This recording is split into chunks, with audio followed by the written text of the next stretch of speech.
Good morning. It is Wednesday, January 22nd. I have my cup of coffee and I have my Bible. And this morning I want to share with you a couple of scriptures and ideas that came to my heart yesterday as I was reading through the book of Judges. The first one comes from Judges chapter 2, verse 6 through verse 10. It says, when Joshua dismissed the people of Israel went each to his inheritance to take possession of the land.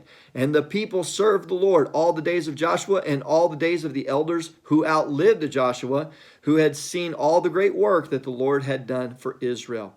And Joshua the son of Nun, the servant of the Lord, died at the age of 110 years.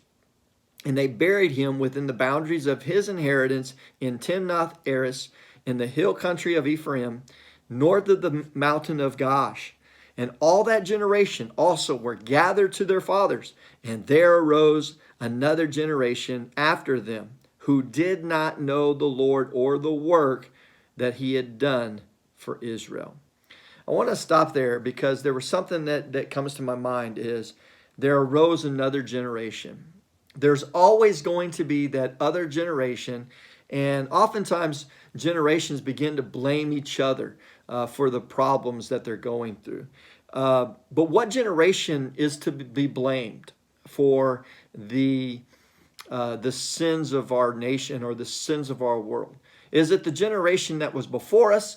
Is it this new young generation that just came up? Are they the ones that have forgotten God? Or is it my generation? Are we to blame for a lack of morality in our country or in our world? And so oftentimes we begin to argue about that. But there was something that caught my attention there is they didn't remember the great and mighty works of God. And what came to my mind is how often and how quick do we forget what God has done in our lives? How quick do we forget these things? That God heals us physically, or God provides for us financially, or even God has spoken to us spiritually and given us a spiritual revelation. But then a week goes by, a month goes by, or maybe even a year goes by, and we find ourselves in a very similar situation, and we forget that God had helped us that last time. We forget that God had healed us that previous time, or we forget all these things, all these great things that God has done for us. And I think that the book of Judges, it just tells over and over again how God delivered the people, and yet very quickly they forgot about all the good things that God had done, all the mighty things and great things that God has done.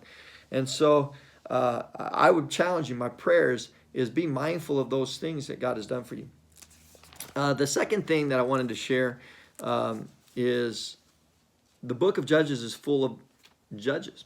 And one of the judges, one of my very favorite judges and very interesting judges, most of the times we don't really think about this when we read this story because we're blinded by the mystical characteristics of this guy. But the judge that I'm referring to is a guy by the name of Samson.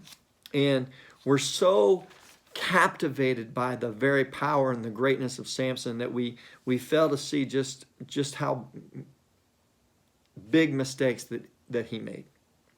And I want to share those with you. If we get into Judges chapter 13. All right, verse 2, starting with verse 2, it says, there was a certain man of Zorah of the tribe of the Danites, whose name was Manoah, and his wife was barren and had no children. And the angel of the Lord appeared to the woman and said to her, behold, you are barren and have not borne children, but you shall conceive and bear a son. Therefore be careful, and drink no wine or strong drink, and eat nothing unclean. For behold, you shall conceive and bear a son. No razor shall come upon his head, for the child shall be a Nazarite to God from the womb, and he shall begin to save Israel from the hand of the Philistines. So a couple of things that you need to see is Samson is the Nazarite, and the Nazarite means it's a vow that they commit themselves to God, devote themselves to purity and holiness to God.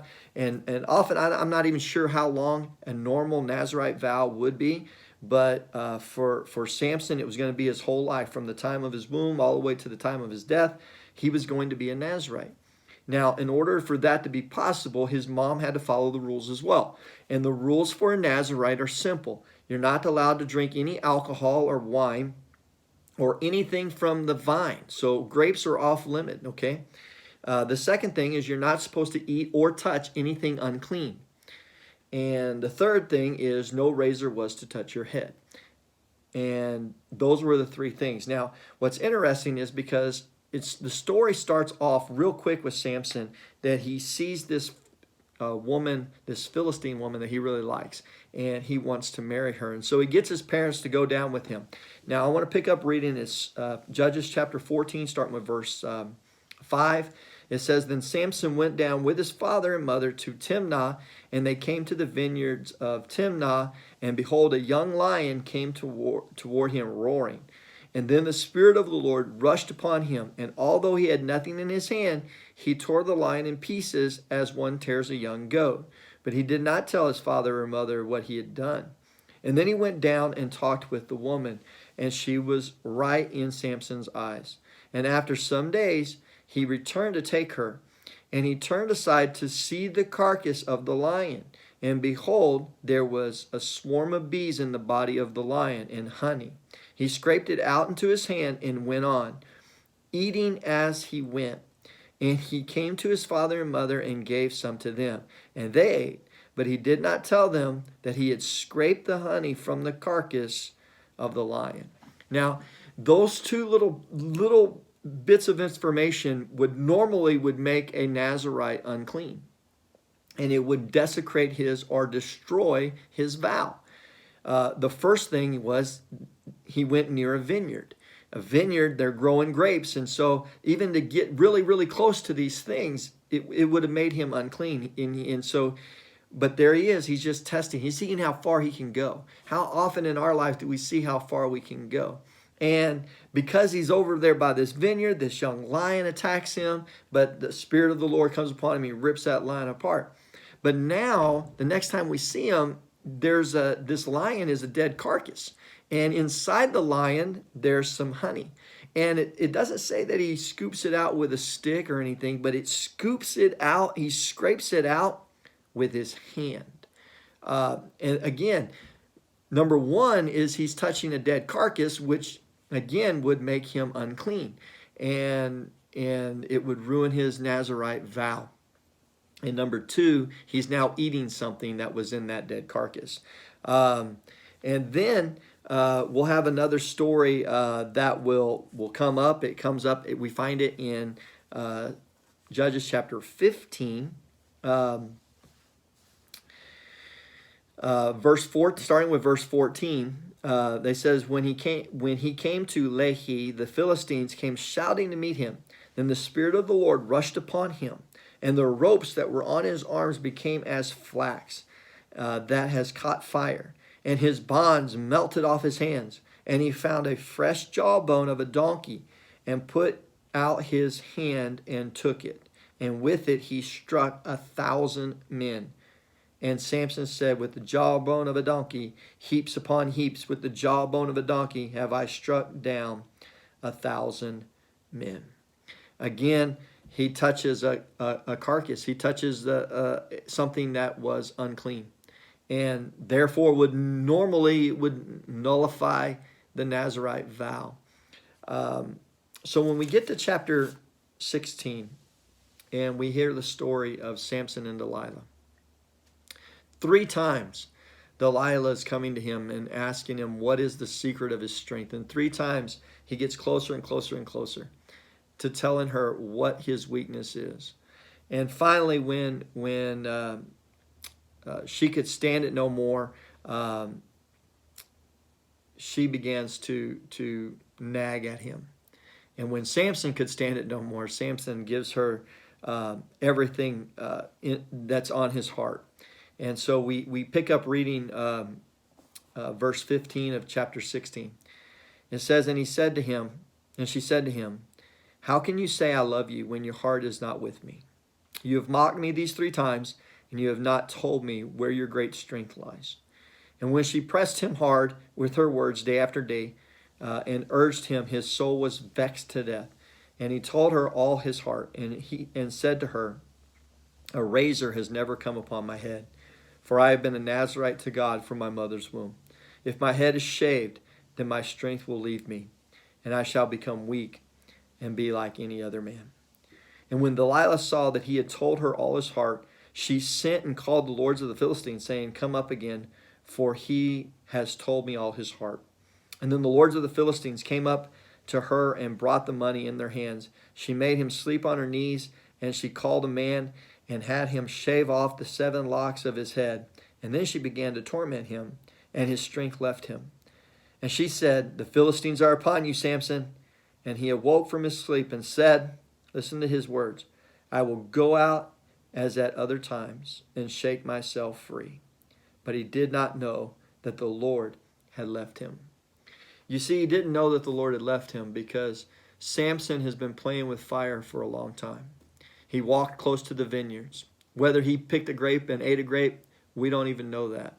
But he was in the vineyards. And anytime you put yourself in a situation where you know you're not supposed to be, temptation is amazing.